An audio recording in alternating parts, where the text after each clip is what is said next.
So in this video, I'm just going to do a quick overview on Thibaut Pinot'S power profile and what it takes to be a contender in the Grand Tour. Now, you may or may not know that Thibaut Pinot finished third place overall in the 2012 Tour de France, and this article was done a year after in 2013. So this is Cycle Sport's article, and they say here, in a gesture of unprecedented openness, Thibaut Pinot has published all his training and racing data for the past 6 years. Cycle Sport takes a close look at his 29,000 kilometer per year regime. So what I like about Thibaut Pinot is me and him are really similar. We're both the same age, both born in 1990, me in April, him in May, and he's 1.8, I'm 1.83 meters tall, and he weighs 65, I weigh 67, so very similar there. Let's have a look at his training data. So they published the data from 2008 all the way to 2013, and you can see that the hours on the bike here started at 526, which is pretty much normal for a junior rider, and then it picked up all the way to 943 hours on the bike in 2013, which is normal for a pro rider. They're doing between 800 to 1,000 hours a year, which I also published in an article on my website, How Much Do the Pros Train.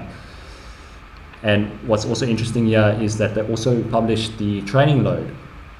You can see how his TSS picked up over the years, and they also have the distance here, 14,654 Ks, and it picked up all the way to 29,340 Ks in 2013. So what I really like about this article is that they publish all these max power outputs over the 6 years from 1 second all the way to 4 hours. And we can do a little bit of a comparison here, since I've got power data for all these values, so you can see where my best is at compared to his best. So for 1 second, his best power output has been 20.4. My best for 1 second has been 18. His best power output for 5 seconds, 19. That was in 2012. So both of his peak sprint wattages occurred in 2012.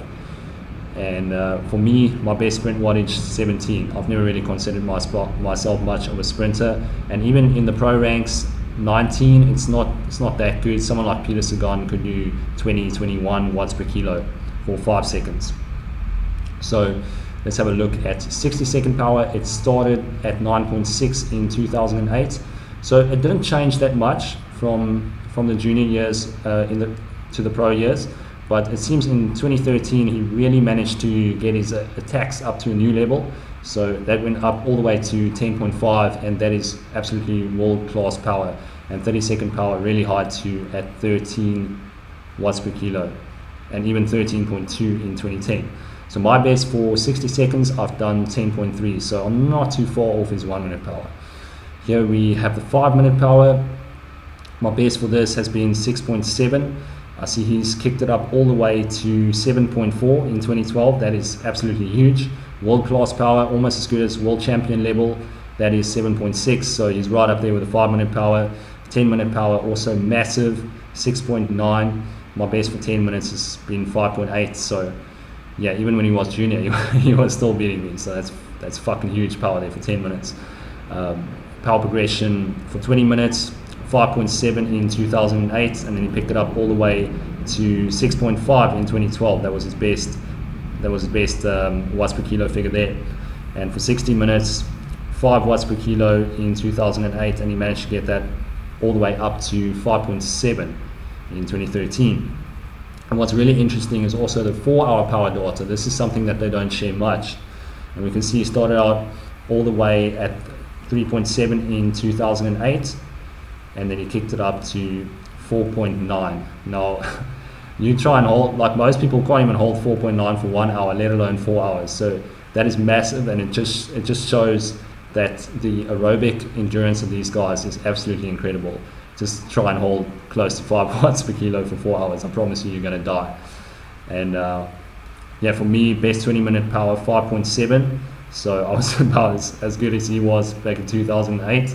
That's been my best for my whole career. And 60 minutes, 5.3. So yeah, we had the same number as he had in 2010. So close to him, but you can see like across the whole range, he's on another fucking level. And 4 hours for me, best I've ever done is 4.3. So I could hang with him maybe in his earlier years, but not fucking now. 4.9, that's massive. So let's scroll down here. There's nothing really here. The challenge of this year is to make progress so he can deal with attacks and rhythm changes. And you can see that reflection in his 1 minute power, 10.5 watts per kilo. That is massive. And finally, just it covers his bio here. So he was born 29th of May 1990, optimal weight 65 kilos, height 1.8. So there's a little bit of an insight into what it takes to be a top pro rider, a GC contender, a winner, the champions that get paid and laid. This is the kind of level that they're riding at. And someone like Chris Froome, you would see 1 hour power of about 6 watts per kilo, and for 4 hours he can probably go over 5 watts per kilo. So this is what it takes if you want to cope. And yeah, not everyone is going to cope. Let's just put it like that.